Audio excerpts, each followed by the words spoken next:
Saudações, meus amigos do Cantinho Botafoguense, sejam todos muito bem-vindos a esse pré-jogo Botafogo e Bragantino pela Copa do Brasil, primeira partida do confronto. Pré-jogo um pouco diferente, já que aqui no Cantinho Botafoguense a gente costuma fazê-lo sempre ao vivo, mas hoje, por forças maiores, é trabalho, são algumas demandas à noite, e esse vídeo está gravado, portanto, pode ser que tenhamos novidades mais próximas ao jogo depois de você assistir esse vídeo, mas aqui é a nossa tarefa, a nossa responsabilidade e nosso imenso prazer bater um papo, nem que seja gravado com vocês. Antemão, meus amigos, já peço aquela colaboração, aquele favor para todo mundo, cara, para dar um super joia neste vídeo. E claro, se você não é inscrito ainda no Cantinho Botafoguense, dê aquela moral, inscreva-se. Então inscreva-se e o joinha é muito importante para a gente continuar crescendo aqui neste canal YouTube. Valeu? Mas, meus amigos, pré-jogo gravado, mas dá para falar bastante sobre o que nós teremos pela frente, Botafogo e Bragantino.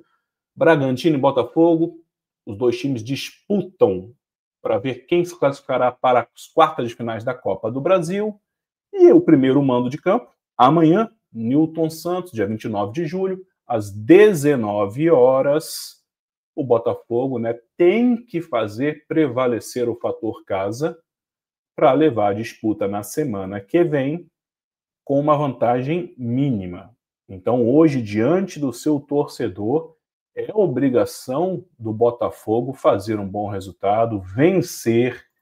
Chega, né, depois de dois empates frustrantes, né, pelas maneiras como eles ocorreram no Campeonato Brasileiro, Vitória e Corinthians, no último sábado, não dá para a gente brincar agora, até porque a Copa do Brasil tem uma diferença, é mata-mata. Se formos mal amanhã, meu irmão, vai ficar muito difícil. A arbitragem, meu irmão, também será muito difícil, porque será capitaneada pelo péssimo, fraquíssimo, irritante Anderson Daronco. Então já sabemos de antemão que teremos uma arbitragem que vai parar o jogo inteiro, o tempo todo, será um jogo picotado, decisões tardias e medrosas, características, né, do Anderson Daronco como árbitro de futebol, meus amigos. Vamos ter que superar também isso. Mas antes de falar um pouco sobre os dois times, né, cara, vamos falar rapidamente sobre o histórico desse confronto. Botafogo e Bragantino já se enfrentaram 28 vezes, somando todas as competições. São 12 vitórias do Glorioso, 8 empates e 8 derrotas, né?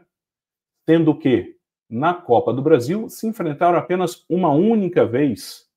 Foi no longínquo, distante 2016, 9 anos atrás, e o Glorioso passou de fase naquele ano, né? Foi uma vitória e um empate conquistados. Vitória, meu irmão, 1-0, a vitória que nos garantiu na fase seguinte, 1-0, gol do Poçante, meu irmão. Poçante Vinícius Tanque, meu chapa. Meu irmão. Em compensação, no último confronto, somando todas as competições, ocorrido neste ano, nessa temporada, no atual Campeonato Brasileiro, o Bragantino venceu o Glorioso por 1-0 no primeiro turno, 1-0 logo no início do jogo, um gol do Sacha, foi o último confronto. Só que temos digamos que, se é que importa, se é que serve para alguma coisa, um fator motivacional, porque em jogos, em disputas de mata-mata, Botafogo e Bragantino já se enfrentaram em 3 ocasiões, antes dessa, que inicia amanhã, né? Foi pela Comebol de 93, essa Copa do Brasil de 16 e, claro, a Libertadores do ano passado. 3 eliminações da equipe de Bragança para o Glorioso. Em 93, na Comebol, acabou que aquele time péssimo tecnicamente, porém brioso como poucos da nossa história, conquistou aquela incrível Comebol de 93, nesse Brasileirão, nessa Copa do Brasil de 16, né, com um gol de Vinícius Tanque, nós eliminamos os caras, e ano passado, na fase pré-grupos, né, graças ao Júnior Santos, graças ao Gatito, na partida lá de Bragança, o Botafogo eliminou a equipe do interior de São Paulo, né? E resultou naquele dia que talvez tenha sido o mais emocionante de nossas vidas como torcedores, a Libertadores de 24. Então, no histórico, nós temos mais vitórias, somando todas as competições, e em partidas, disputas mata-mata, o Botafogo até agora está 100%. 3 vezes, 3 vitórias. Amanhã inicia a quarta disputa entre as duas equipes, cara, e o momento, eu não diria que é muito parecido, porém, são dois times que estão em mesmas posições praticamente no atual Brasileirão, né? O Bragantino é o quarto colocado, o Botafogo vem logo atrás, uma partida menos, é claro, né? Em quinto lugar na competição.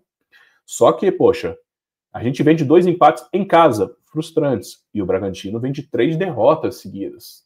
Logo, a situação dos caras também não é muito animadora, cara. Passam por alguns problemas, né? Não diria cobrança, porque é uma equipe, né? É um clube pequeno, local, de uma cidade, aliás, uma cidade agradabilíssima. Eu conheço o Bragança. Mas, bicho, há um investimento muito grande, né? Claro que o investimento que ocorre lá no Bragantino tem um outro objetivo, né? Que é apenas mesmo capitalizar, pegar jovens e vender jovens lá para fora, fazer dinheiro.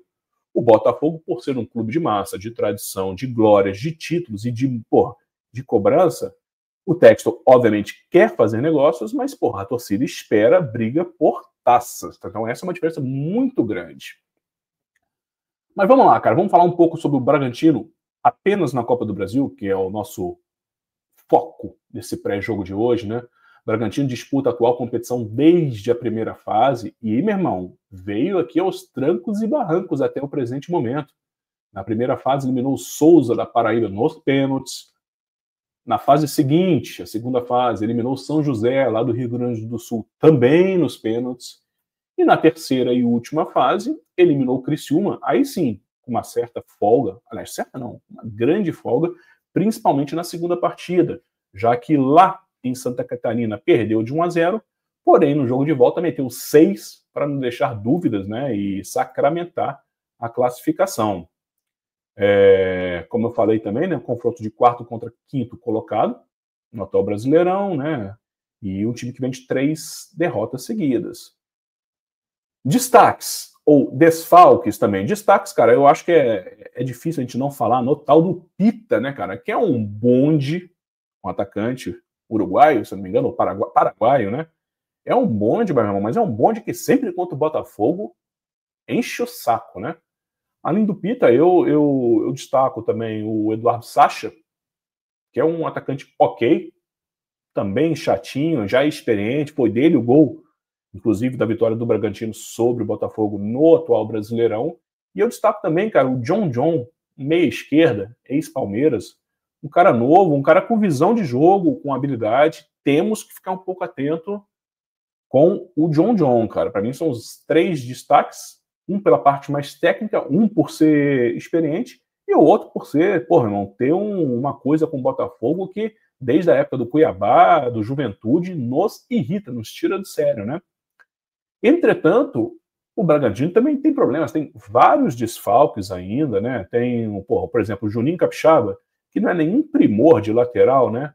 Porém, é um lateral que, para nível futebol brasileiro, bastante ok, um cara ofensivo, um cara que tem bola parada, tá com contusão, não deve enfrentar o Botafogo, eu creio, né? Está afastado. O Matheus Fernandes também, nosso ex-jogador, também machucado. E tem mais uma série de jogadores no departamento médico, em condições clínicas não indicadas, que podem não ser grandes coisas, mas são de composição de elenco. Então, o que acontece? Se você não tem os reservas imediatos liberados, ou eventuais titulares, você recorre àquelas terceiras opções. Mais ou menos, guardadas as devidas proporções, o que aconteceu com o Botafogo contra o Corinthians no Brasileirão. Nós começamos o jogo com Nilton e Natan, meus amigos. Jogadores que são terceiras e quartas opções, né? Mas porque nós não temos ainda titulares definidos, nós não temos ainda disponíveis, ou não tínhamos, os seus reservas imediatos, e aí, meu irmão, chegamos nessa posição. Provável time titular do Fernando Seabra para amanhã.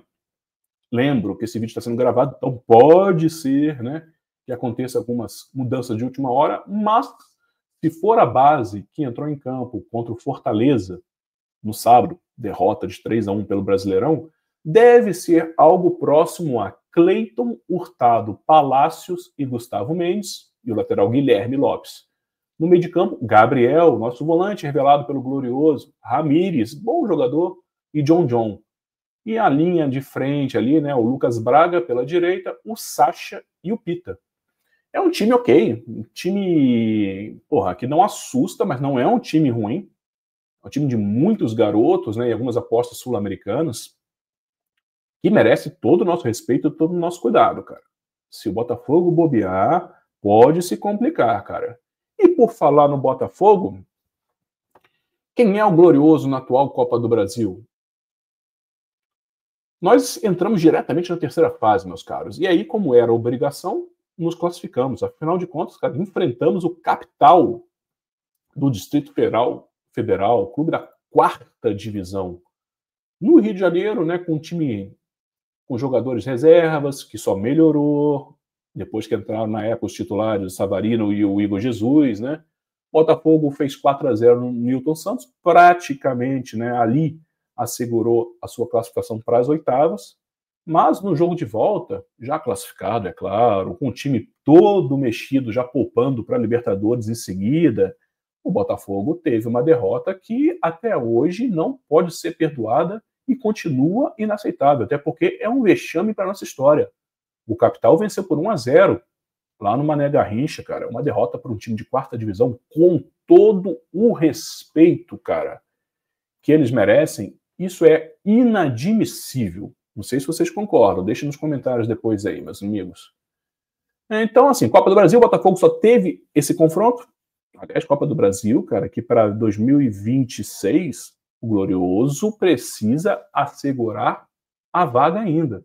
Afinal de contas, depois de um estadual vexaminoso, nós deixamos de garantir por lá uma das vagas para o ano que vem. Temos ainda a própria Copa do Brasil atual, que é para ganhar e ser assegurado automaticamente no ano que vem, ou conquistar essa vaga no Brasileirão, cara. Então, muita atenção, porque sequer estamos ainda garantidos na competição do ano que vem. E o Botafogo para amanhã? Como é que deve vir a campo? Não sei ainda. Muito provavelmente, né? Pode ser que tenhamos algumas surpresas, já que aquilo que eu julgo excesso de zelo, para não dizer frescura, né? Jogamos no sábado, 2, 3 dias depois tem um jogo de novo, os jogadores já estão cansados, meu irmão. Porra, a temporada começou em agosto praticamente, o nego já está cansado e tudo mais. Eu vou basear e quero acreditar, inclusive, que o Botafogo não vai dar esse mole, afinal de contas são apenas 2 jogos, qualquer vacilo pode ser determinante e crucial. Eu quero acreditar que o time de amanhã, na verdade eu acho que o Ancelotti amanhã deve vir com o John, o Vitinho, acredito que volte.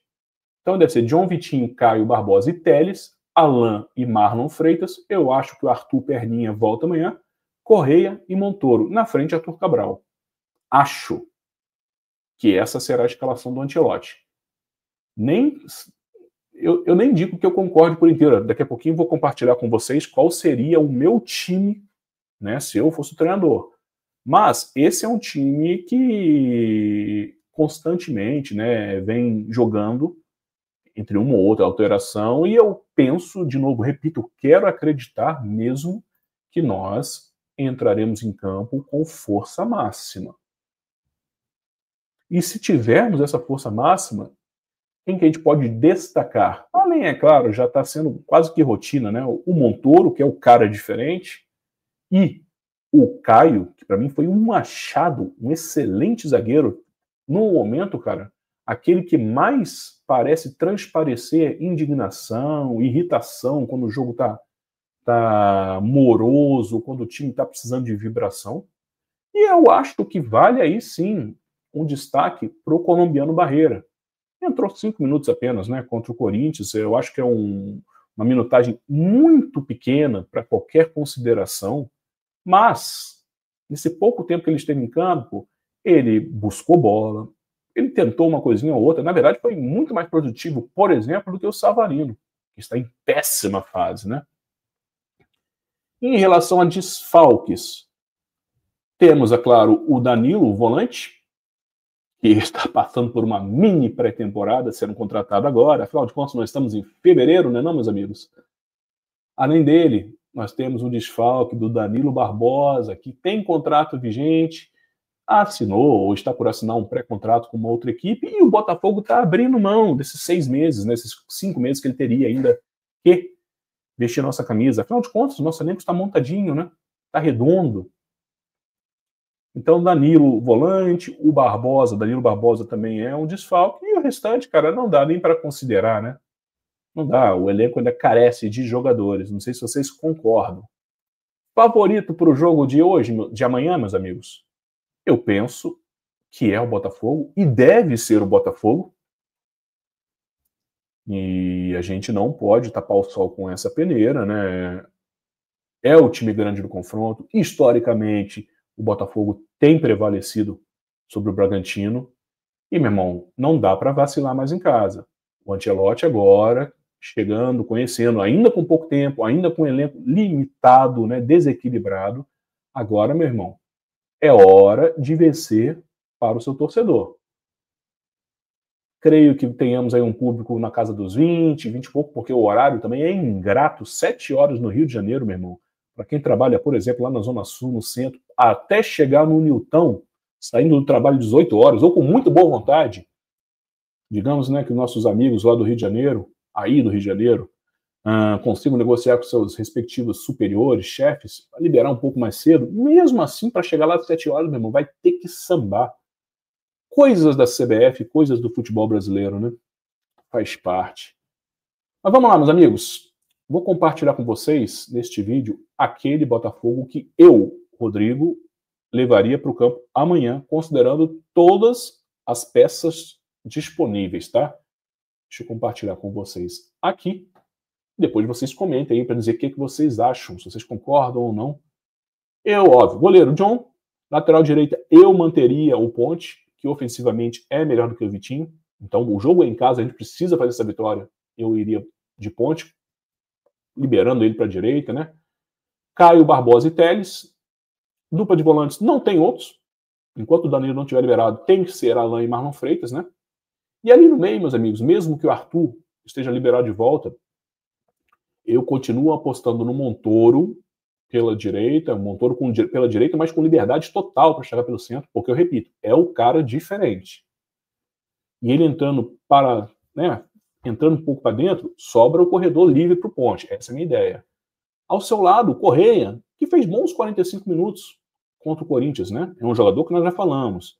A questão nem é bola. Bola ele tem, mas falta intensidade, falta velocidade, falta até em alguns momentos ele querer um pouco mais. Só que técnica ele tem. E mesmo com todos esses mas, porém e poréns, o Correia foi muito mais produtivo do que, por exemplo, o Savarino no segundo tempo. Então, para amanhã, eu manteria ainda o argentino ao lado do Montoro. E na esquerda, meus irmãos, a ideia seria, obviamente, ter o Montoro por lá.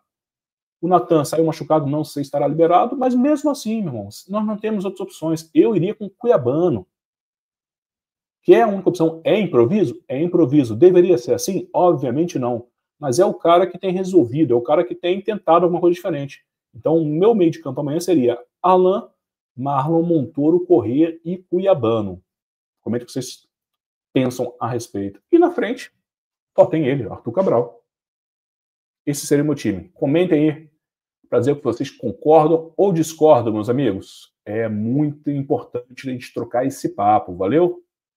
E hoje, meus caros, como o vídeo é gravado e é meio corrido, não vou fazer aquele tradicional cara a cara que geralmente nós fazemos nos pré-jogos, quando são ao vivo, até porque estou gravando esse vídeo, né, com uma certa antecedência, pode ser que haja uma ou outra alteração, então preferi deixar para o próximo pré-jogo, que será contra o Cruzeiro no final de semana. E aí, dessa escalação já vou direto, porque aqui, mesmo que seja gravado, aqui tem música também, meus amigos. E aí já deixo a dica musical deste vídeo, se liga aí.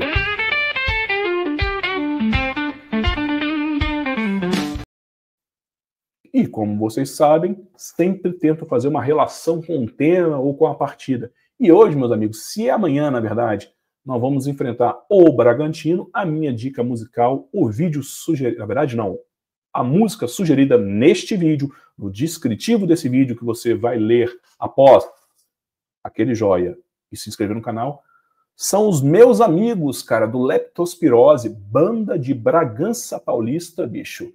Kiki Brown, Serginho, Velhote, Leptospirose, esse disco é maravilhoso, cara, com a Mad Max. Pra quem gosta de barulho, bicho. Pra quem gosta de barulho e sujeira, Leptospirose, que pra mim é uma das bandas mais competentes ao vivo, os caras tocam demais. Já tive a honra, o prazer de tocar com eles várias vezes, cara, inclusive uma em Bragança Paulista, 2000 e pouco. Então, meu irmão, para quem gosta de barulho, em homenagem ao nosso adversário de amanhã, deixo aqui neste vídeo a recomendação dessa banda sensacional de Bragança Paulista. Depois vocês ouçam com a mente bem aberta, que é barulho ensurdecedor, meu irmão. E comentem aí, valeu? Então a dica musical do vídeo de hoje, Leptospirose. Banda foda, banda foda. E assim, meus amigos, eu despeço por hoje. Amanhã certamente faremos o pós-jogo por volta das 9 horas da noite. Já deixo o convite a todos vocês, agradecendo pela participação. Leiam, né, depois aqui a descrição desse vídeo, ouçam a recomendação musical, comentem. E claro, meu irmão, pela última vez, deem um like, inscreva-se no canal e a gente volta amanhã após o jogo. Um grande abraço, saudações alvinegras.